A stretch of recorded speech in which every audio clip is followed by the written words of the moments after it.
ओम हर हर महादेव। जय श्री कृष्णा। राधे राधे। आज मैं आप लोगों को चैत मास शुक्ल पक्ष की एकादशी की व्रत कथा सुनाने जा रही हूँ। एकादशी की व्रत कथा सुनने से आपको अनंत गुना फल की प्राप्ति होती है। इससे पहले आपसे अनुरोध करना चाहती हूँ कि यदि आप हमारे चैनल पर नए हैं तो कृपया करके लाइक करिए, सब्सक्राइब करिए, शेयर करिए। यदि पुराने बने हुए हैं तो आपको बहुत बहुत धन्यवाद। युधिष्ठिर जी ने पूछा, वासुदेव आपको नमस्कार है, कृपा करके आप बताएं कि चैत मास के एकादशी का क्या नाम है। भगवान श्री कृष्ण बोले, राजन एकाकी चित होकर के सुनो, पुरातन कथा सुनो जिसे गुरु वशिष्ठ जी ने राजा दिलीप के पूछने पर कहा था। वशिष्ठ जी बोले, राजन चैत मास के शुक्ल पक्ष में कामदा एकादशी की व्रत किया जाता है। वह ही परम ही फलदायी होता है। पाप रूपी ईंधन के लिए तो वह दावानल ही है। प्राचीन काल की बात है, नागपुर नाम का एक सुंदर नगर था जहाँ सोने के महल बने हुए थे। उस नगर में पुंडरीक आदि महाभयंकर नाग निवास करते थे। पुंडरीक नाम का नाग उन दिनों वहां राज्य करता था। गंधर्व, किन्नर और अप्सराएं भी उस नगरी में सेवन करने के लिए आती थी। वहां एक श्रेष्ठ अप्सरा थी जिनका नाम था ललिता। उसके साथ ललित नाम वाला गंधर्व भी था। वे दोनों पति पत्नी के रूप में रहते थे। दोनों ही परस्पर में काम से पीड़ित रहा करते थे।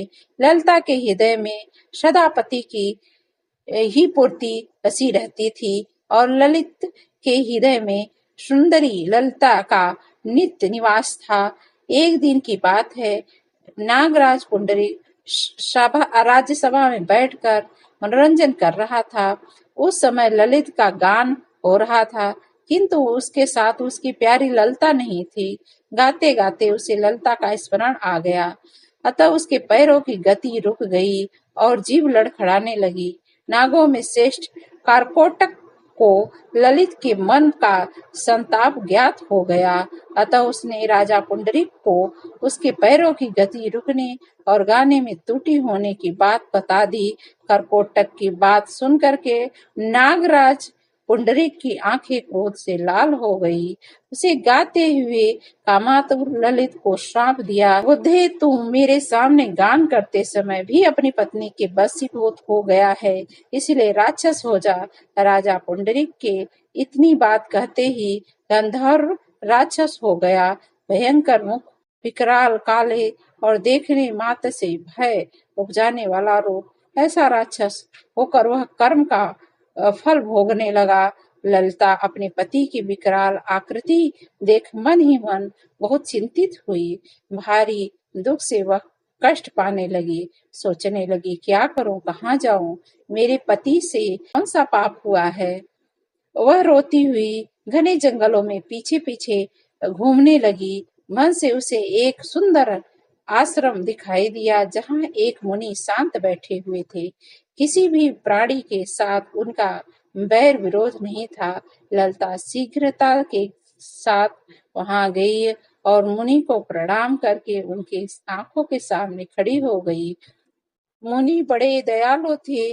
उस दुखनी को देख करके इस प्रकार बोले, सुबह तुम कौन हो, कहाँ से आई हो, मेरे सामने सच सच बताओ।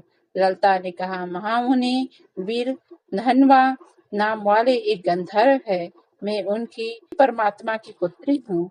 मेरा नाम ललिता है। मेरा स्वामी अपने आप दोष के कारण राक्षस हो गया है। उनकी यह अवस्था देखकर मुझे चैन नहीं है। ब्राह्मण, इस समय मेरा जो कर्तव्य हो वह बताइए। विप्रवर, जिस कोड के द्वारा मेरे पति राक्षस स्वभाव से छुटकारा पा सके उसका उपदेश कीजिए। ऋषि बोले, भद्दे, इस समय चैत मास के शुक्ल पक्ष की कामदा एकादशी तिथि है, जो सब पापों को नष्ट करने वाली, सब पापों को हरने वाली तुम है। उसी का विधिवत पूजन करो और सब पूर्ण एकत्रित कर अपने स्वामी को दे दो। पूर्ण देने पर क्षण भर में ही उसके सांप दूर हो जाएंगे। राजन मुनि का यह वचन सुन करके ललिता को बड़ा हर्ष हुआ। उसने एकादशी को उपवास करके द्वादशी के दिन उस दिन महर्षि के समीप ही भगवान वासुदेव के शिव विग्रह के समक्ष अपने पति के उद्धार के लिए यह वचन कहा, मैंने जो यह कामदा एकादशी का उपवास व्रत किया है, उसके पूर्ण के प्रभाव से मेरे पति का राक्षस स्वभाव दूर हो जाए। गुरु वशिष्ठ जी कहते हैं, ललिता के इतना कहते हुए उसी समय ललित का पाप दूर हो गया। उसने दिव्य देह धारण कर लिया, राक्षस स्वभाव चला गया और पुनः गंधर्व तत्व की प्राप्ति हुई। निपश्रेष्ठ वे दोनों पति पत्नी कामदाय के प्रभाव से पहले की अपेक्षा अधिक सुंदर और रूपवान हो गए और विमान पर आरूढ़ हो करके अत्यंत शोभा पाने लगे। यह जान करके इस एकादशी के व्रत का यत्नपूर्वक पालन करना चाहिए। मैंने लोगों के हित के लिए और तुम्हारे सामने इस व्रत का वर्णन किया है। कामना एकादशी ब्रह्म हत्या आदि पापों का पश्चात्व आदि दोषों का नाश करने वाली है। राजन, इसके पढ़ने सुनने से वाजपेयी यज्ञ का फल प्राप्त होता है। बोलो जय श्री कृष्ण, राधे राधे। यदि यह एकादशी व्रत आपको अच्छा लगा हो तो कृपया अधिक से अधिक लोग को शेयर करिए, वृद्ध जन को जरूर सुनाइए। ओ हर हर महादेव, जय श्री कृष्ण, राधे राधे।